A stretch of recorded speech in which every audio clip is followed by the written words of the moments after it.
काल परवा जर बघितलं असेल माहिती तुम्हाला, तर आपल्या इथलच्या विरोधकांनी जो आपल्या इथलचा स्थानिकचा आमदार आहे त्यानं सकाळी 6 वाजता या तुमच्या भावाच्या घरी 100 पोलीसवाले पाठवले. 100 पोलीसवाले. किती पोलीसवाले पाठवले?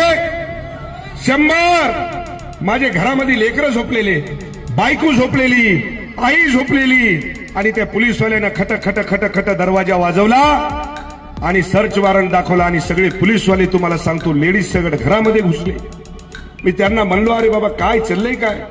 हमारे पास कोर्ट का वारंट है बोले, तुम्हारे घर की चेकिंग करने की है.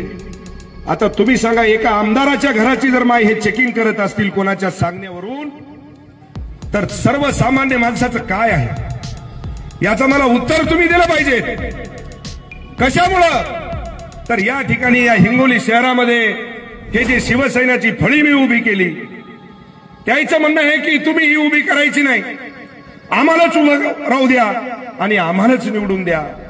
अरे लोकांनी तुम्हालाही निवडून दिलं असतं, तुम्ही जर चांगलं काम केलं असतं, तुम्ही जर कुठे एखाद्या अड्ड्यावर जर सापडले नसते, तर या मायबाप जनतेने तुम्हाला सुद्धा तळहातावरच्या फोडासारखं वागवलं असतं. ध्यानात ठेवा.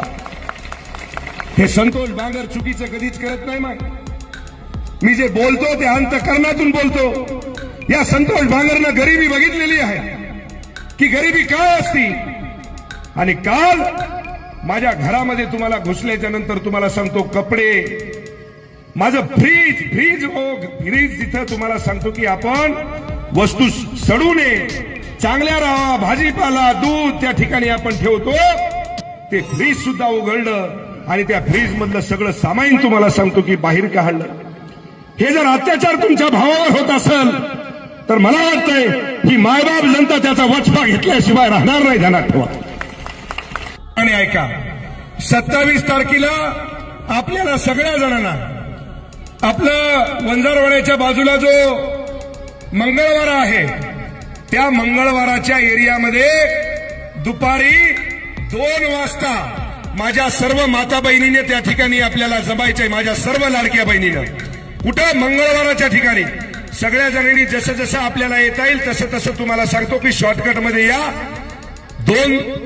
27 तारखेला दुपारी 2 वाजता आजच या ठिकाणी तुमचा भाऊ आपल्या सगळ्यांना हात जोडून विनंती करतो की तुमच्या भावानं तुम्हाला त्या ठिकाणी बोलवलंय, तुम्हाला त्या ठिकाणी मी निराश करणार नाही.